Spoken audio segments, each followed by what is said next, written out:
भरत राजा त्याने मात्र उत्तर दिलं की माझ्या मोठ्या भावाची सेवा व त्याने अंगीकारलेलं व्रत त्या मार्गावर चालणं हे सर्वश्रेष्ठ आहे.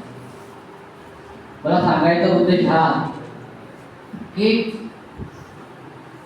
इतके चांगले विचार आणि इतके चांगलं आचरण असलेले इतिहास आपल्या देशात आहे, तर आपण त्यातून काय घेतो? आपण वेगळा विचार घेतो. आपण रामायण नाही घेत, आपण महाभारत घेतो. महाभारतात ज्या वेळेला 5 गावं मागायला गेलं पांडव, त्यावेळेला कोणी सांगितलं माहिती आहे का तुम्हाला महाभारताचा काही इतिहास? एका व्यक्तीने सांगितलं की 5 गावं काय, मी सुई एवढी भूमी सुद्धा पांडवांना देणार नाही. आणि नंतर मग महाभारताचं युद्ध झालं आणि पूर्ण कौरवांचा पूर्ण नाश झाला. हा इतिहास आहे. हा इतिहास मी यासाठी सांगतोय की आता विषयच आपला आहे की कुटुंब, समाज व्यवस्था. तुम्ही उद्या मोठे व्हाल किंवा तुमच्या गावागावांमध्ये तुम्ही बघत असाल, ग्रामीण भागात इतके सारे शेतं असतात, परंतु भांडण कशामुळे होतं? कशामुळे होतं? बांधावर. इतके सगळे क्षेत्रामध्ये काम करण्यासाठी ते सोडून देतात, मात्र बांध करत दुसऱ्याचं कसं हडप करायचं, दुसऱ्याचं कसं दबा करायचं, त्यामध्ये आपण एक्सपर्ट झालेलो. एक 72 वर्षाचा व्यक्ती आणि एक 67 वर्षाचा व्यक्ती गुजरातमध्ये एक सत्य घटना सांगतो. दोघं सख्खे भाऊ 30-35 वर्षाचे असताना त्यांचे बांधावरून भांडणं झाले. तेव्हापासून एकमेकांचं तोंड बघत नाही. त्यानंतर ते इतके मोठे झाले, त्यांचे मुलं झाले, त्यांच्या सुना आल्या, त्यांनी एकमेकांना कधीच बघितलं नाही. ज्या वेळेला हा रामायणातला त्यांनी ही कथा ऐकली, कथा बघितली, तो 67 वर्षाचा जो म्हातारा आहे तो धडाधडा रडू लागला. त्याला त्याची चूक समजली तेव्हा 67व्या वर्षी, आणि त्याने त्या महाराजांना सांगितलं, महाराज तुम्ही ही जी कथा सांगताय रामायणाची, माझे डोळे उघडले. उद्या तुम्ही माझ्या प्रॉपर्टीचे सर्व कागद, माझे शेत जमिनीचे सर्व कागद, कोर्ट कचेरीचे कागद, यांच्या सोबत माझे मुलं, माझे सुनं, माझे नातवंड घेऊन माझ्या भावाच्या घरी जाणार आहे आणि त्याच्या चरणी ते अर्पण करणार आहे आणि त्याला सांगेल की हे युद्ध, हे भांडण इथेच संपलं, उद्यापासून येईल.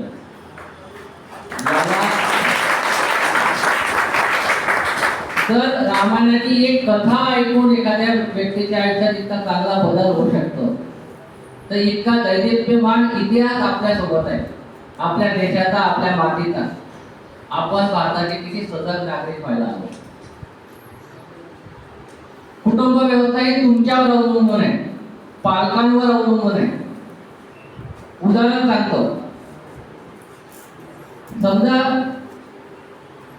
घरच्यांनी सांगायचं निरोगी राहायचं, निर्व्यसनी राहायचं, परंतु संध्याकाळी वडील घरी आले की त्यांनी सांगायचं की त्यांना सिगरेट प्यायची आहे घरी, आणि मुलाला सांगायचं त्याने त्याने लायटर घेऊन यायचं, तिकडून घेऊन आगपेटी पेटवणार. तो लहान मुलगा गॅसवर तो कागद घेऊन जातो आणि ऑलिम्पिकची मशाल तशी त्याच्या हातात आहे, तसा तो घेऊन पप्पा घ्या.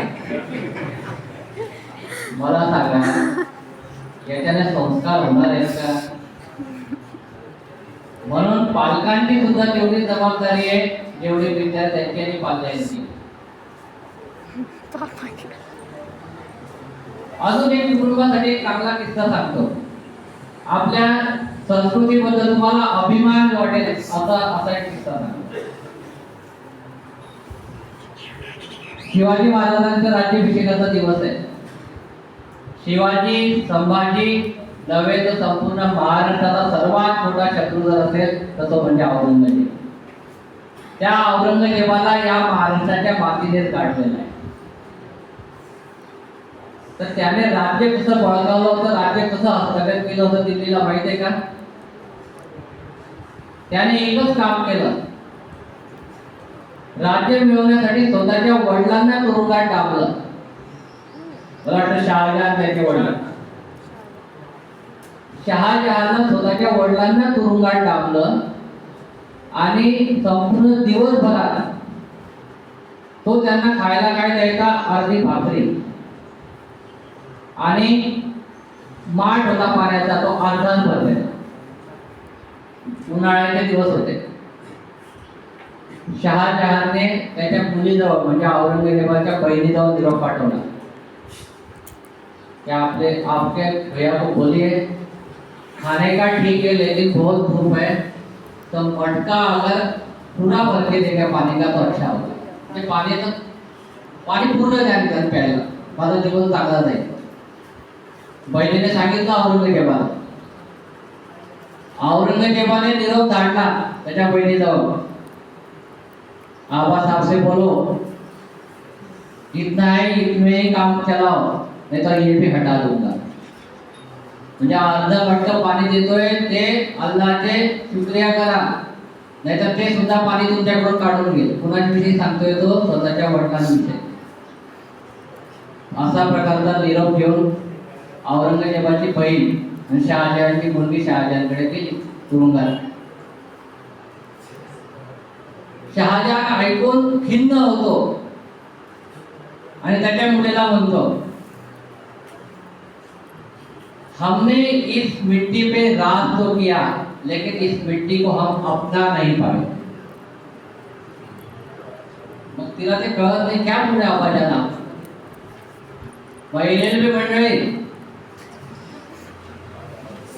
शहाजहान त्याच्या मुलीला समजावून सांगतो की आपण मूळचे इथले नाहीये, भारतातले, आपण बाहेरून आलोय. माझ्याच मुलाने मला मटकाभर पाणी द्यायला नकार दिला. इथली माती काय सांगते की इथला जर बाप मेला तर महिनाभर त्या मेलेल्या बापाच्या प्रतिमेसमोर हे माठभर पाणी ठेवतात. अशी इथली संस्कृती आहे ती आपण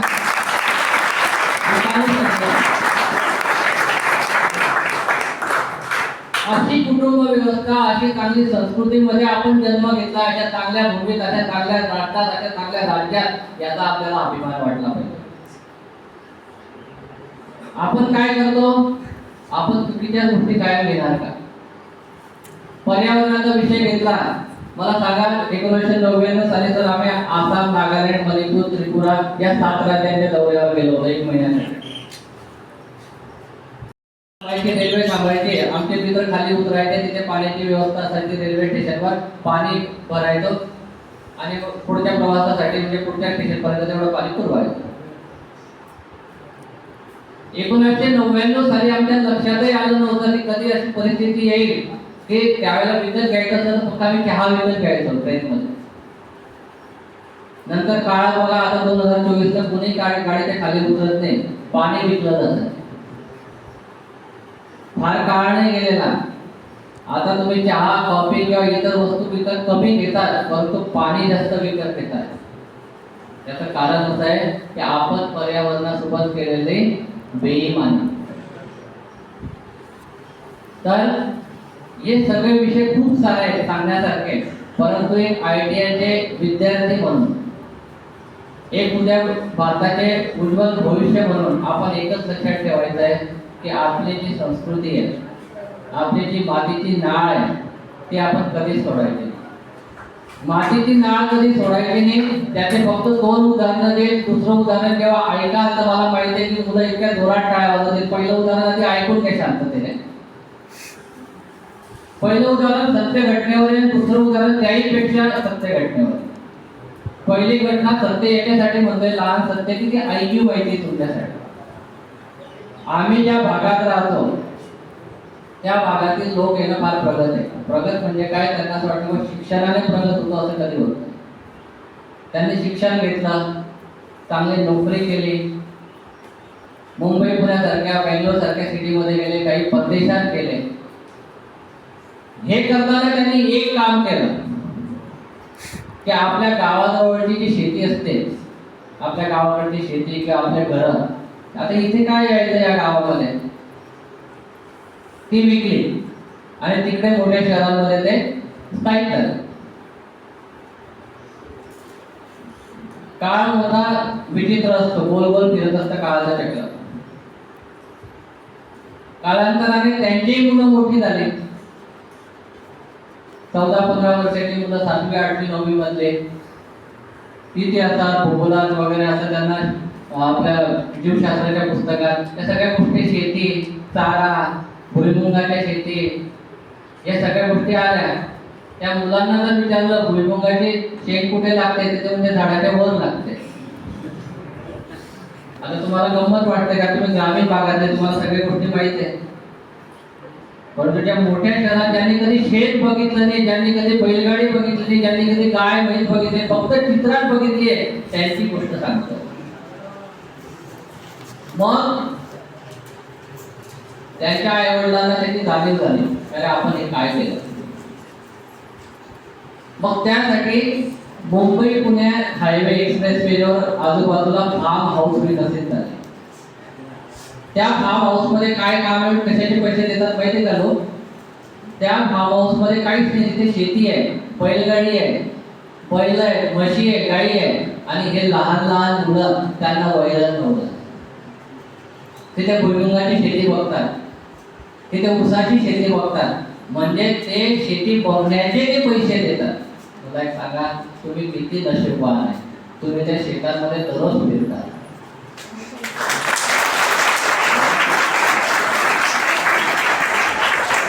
म्हणून मित्रांनो, आपल्या मातीशी जी असलेली नाळ आहे ना, तुम्ही उद्या किती मोठे व्हा, ती कधीच सोडू नका.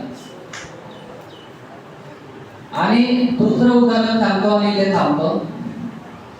आपल्यामध्ये आपल्या संस्कृतीचा, आपल्या राष्ट्राचा, आपल्या घराचा, आपल्या परिवाराचा अभिमान असला पाहिजे.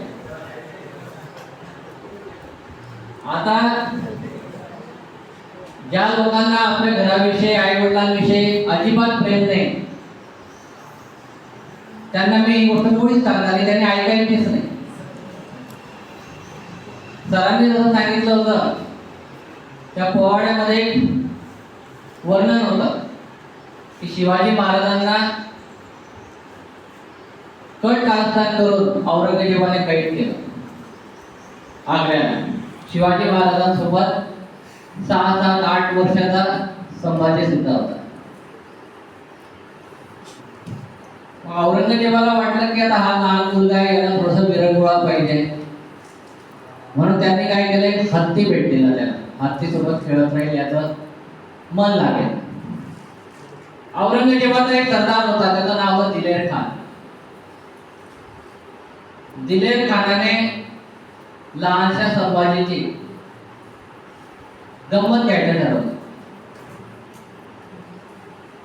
आता तो लहानसा संभाजी इतक्या मोठ्या हत्तीवर त्याला बसता येत नव्हतं, त्याच्यासोबत तो फक्त खेळत होता. क्या संभाजी राजे, आप इतने से छोटे, हाथी इतना बड़ा, आप इसको कैसे क्या महाराष्ट्र में लेके जाएंगे. दिलेर खानाचं वाक्य ऐकलं LLB काय सांगतोय दिलेर खान, क्या संभाजी राजे, आप इतने छोटे से, हाथी इतना बड़ा, आप इसमें कैसे क्या बैठेंगे और कैसे इसको महाराष्ट्र लेके जाएंगे. संभाजी, लहान संभाजी उत्तर देतो दिलेर खानाला, दिलेर खान, ये तो हाथी है, ये जानवर है, ये ठीक से आएगा तो मैं लेके जाऊंगा, नहीं तो रस्सी से खींच के इसको महाराष्ट्र में लेके जाऊंगा. लेकिन हमारे आबा साहब ने आपको जो 23 किले दिए हैं, वो आप महाराष्ट्र से कैसे क्या दिल्ली में लेके आएंगे. वो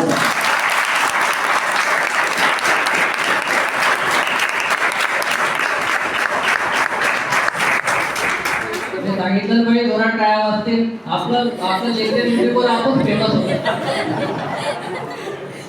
सरांनी काय विनाकारण बोलवलं नाही का मला. तर अशा खूप साऱ्या गमती जमती आहेत.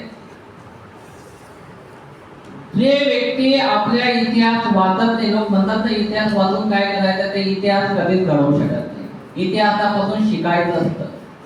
कोणत्या लोकांवर विश्वास ठेवायचा, कोणत्या लोकांवर विश्वास ठेवायचा नाही. आधी काय घडलंय त्याच्यातून आपल्याला समजून जायचं की आपल्याला पुढे काय करायचं. म्हणून उद्याचे हे माझ्या ITIचे मित्र मैत्रिणी, मी तुम्हाला पुन्हा प्रेमपूर्वक विनंती करतो की तुम्ही काळाचा महिमा ओळखा. आता तुम्हाला तलवार हातात घ्यायची गरज नाहीये. आता तुम्हाला कुठल्याही